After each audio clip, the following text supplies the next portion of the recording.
पूजा प्रिया और आप देख रहे हैं बिहार इन शॉर्ट्स। बिहार विधान परिषद के 24 सीटों पर चुनाव होने हैं। ऐसे में बिहार में सियासी घमासान और जोड़ तोड़ की राजनीति भी शुरू हो गई है। वहीं दूसरी तरफ अगर हम बात एनडीए की करें तो एनडीए में एक अलग ही जंग छिड़ी हुई है। कयास ये भी लगाए जा रहे हैं कि क्या एमएलसी चुनाव से पहले ही एनडीए गठबंधन टूट जाएगा। आपने तेज प्रताप का वो बयान भी सुना है कि किस तरीके से खरवास के बाद बिहार में खेला होने वाला है। एक तरफ जहां आरजेडी नीतीश कुमार का समर्थन करते हुए नजर आती है तो वहीं दूसरी तरफ बीजेपी जेडीयू की आलोचना करते हुए। कल देर रात एक ऐसी ही खबर आई जहां पर बीजेपी प्रदेश अध्यक्ष ने जमकर जेडीयू को सुनाया है। जी हां, उन्होंने अपने फेसबुक वॉल पे कुछ ऐसा ही लिखा है। बीजेपी प्रदेश अध्यक्ष हम बात संजय जायसवाल की कर रहे हैं। आप सबसे पहले अपने स्क्रीन पर उनका ये पोस्ट देखिए। संजय जायसवाल ने कल रात में एक पोस्ट लिखी। इसकी शुरुआत उन्होंने ऐसे की कि मेरी प्रवृत्ति नहीं है कि मैं अपने ऊपर किए गए व्यक्तिगत आरोपों का जवाब दूं। आज मुझे पता चला कि जदयू प्रवक्ता अभिषेक झा जी मेरे लोकसभा क्षेत्र में जहरीली शराब के कारण हुए मृत्यु में मेरे जाने पर मुझसे जवाब मांग रहे हैं। जदयू के प्रवक्ता का मुझसे सवाल करना बताता है कि यह सवाल जदयू के द्वारा है, क्योंकि प्रवक्ता दल की बातें रखता है, अपनी व्यक्तिगत नहीं। मैं माननीय अभिषेक झा जी को बता दूं कि मैं जहरीली शराब से हुई मौतों के परिवारजनों के घर गया था और अगर भविष्य में भी कभी मेरे लोकसभा क्षेत्र में इस तरह की दुर्घटना घटेगी तो मैं हर हाल में जाऊंगा और आर्थिक मदद भी करूंगा।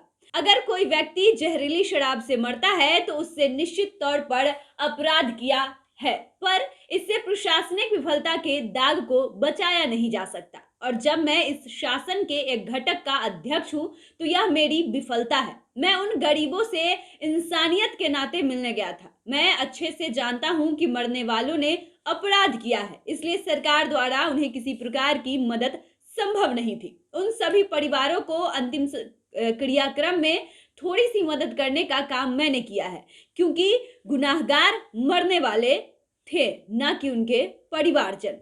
वैसे भी मैं अभिषेक झा जी को याद दिला दूं कि मैंने संपूर्ण मीडिया के सामने कहा था कि शराबबंदी कानून की पुनः समीक्षा होनी चाहिए। मैं 100% शराबबंदी का समर्थक हूं और मानता हूं कि शराब बहुत बड़ा सामाजिक अपराध है जो पूरे परिवार को बर्बाद कर देता है। फिर भी मैं ये मानता हूं कि जिस श्रेणी का अपराध हो, सजा उसी श्रेणी की होनी चाहिए। दिल्ली से कोई परिवार दार्जिलिंग छुट्टी मनाने जा रहा है और उसके गाड़ी में बिहार में एक बोतल शराब पकड़ी गई और उस परिवार की गाड़ी नीलाम हो जाती है। ऐसी कम से कम 5 घटनाएं मैं व्यक्तिगत तौर पर जानता हूं। 10 वर्षों से जेल का प्रावधान केवल उन पुलिस अधिकारियों के लिए होना चाहिए जिन्होंने माननीय नीतीश कुमार जी के इतने अच्छे सामाजिक सोच को नुकसान पहुंचाया है। अगर मेरी बात समझ में नहीं आ रही हो तो मीडिया की दुनिया से बाहर जाकर अपने पंचायत के किसी भी आम व्यक्ति से संपर्क कर ले। आपको शराबबंदी और पुलिस की भूमिका अच्छे से समझ में आ जाएगी। तो आपने देखा कि बीजेपी प्रदेश अध्यक्ष संजय जायसवाल ने जदयू के प्रवक्ता अभिषेक झा को कितना सुनाया। साथ ही उन्होंने शराबबंदी पर भी सवाल उठाए कि मैं शराबबंदी का समर्थक तो हूं, लेकिन शराबबंदी की पुनः समीक्षा करनी चाहिए। और साथ ही उन्होंने बिहार में प्रशासन के ऊपर भी सवाल उठाए। लेकिन बातें यहाँ खत्म नहीं होती, क्योंकि इसका जवाब अब अभिषेक झा ने भी दिया है। जी हाँ, कल रात को अभिषेक झा ने भी अपने फेसबुक वॉल पे एक पोस्ट लिखा और ये पोस्ट था संजय जायसवाल के लिए। अभिषेक झा ने अपने फेसबुक वॉल पे लिखा है कि माननीय संजय जायसवाल जी, आपके लंबे प्रवचन का जवाब देने का कोई अर्थ नहीं है। 12 जनवरी को आपने एक बयान जारी किया था। उस दिन आपने राष्ट्रीय जनतांत्रिक गठबंधन को कमजोर करने वाली बात कही थी। आज भी आपने एक बयान जारी किया है। दोनों बयानों में इतना विरोधाभास है कि यही आपका राजनीतिक आचरण उजागर करता है। आपने जदयू प्रवक्ता से जदयू पार्टी को जोड़ने की बात कही। बिहार प्रदेश भारतीय जनता पार्टी के अध्यक्ष के रूप में जो भी आप बोलते हैं या जो आपका राजनीतिक आचरण है वही पूरी पार्टी का आचरण है ना। शराबबंदी की राजनीति के खिलाफ या सरकार के खिलाफ आपने जो भी बातें कही हैं वो पार्टी का बयान है ना। राष्ट्रीय जनतांत्रिक गठबंधन की बात हो या पार्टी की बात, हर आदमी स्वतंत्र है। आपके बयान से साफ मालूम चल रहा है कि आप अपने द्वारा दिए गए विरोधाभासी बयानों पर सफाई देने की कोशिश कर रहे हैं। आप दया प्रकाश सिन्हा जैसे व्यक्ति के पद्मश्री एवं अन्य पुरस्कार वापसी की मांग का समर्थन करते हैं या नहीं, स्पष्ट करने की कृपया करें।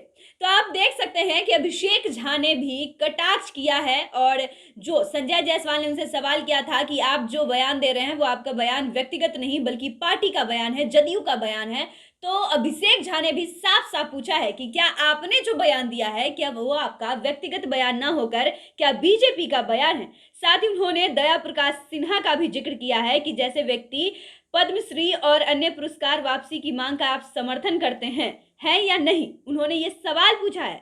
और साथ ही कहीं ना कहीं ये दिख रहा है कि अब जदयू और बीजेपी में सब कुछ ठीक नहीं है, बिहार में खासकर सब कुछ ठीक नहीं है। तो क्या आने वाले समय में जदयू और बीजेपी में दरार देखने को मिल सकती है? क्या ये एनडीए गठबंधन है ये टूट भी सकता है? इसका सवाल तो शायद जदयू और बीजेपी के पास ही होगा। बस इंतजार है खरमास का, क्योंकि तेज प्रताप के बयान भी आपको हमने सुनवाए हैं। अब देखना है कि क्या सच में तेज प्रताप जो कह रहे हैं या जो इशारा दे रहे हैं या सच होने वाला है।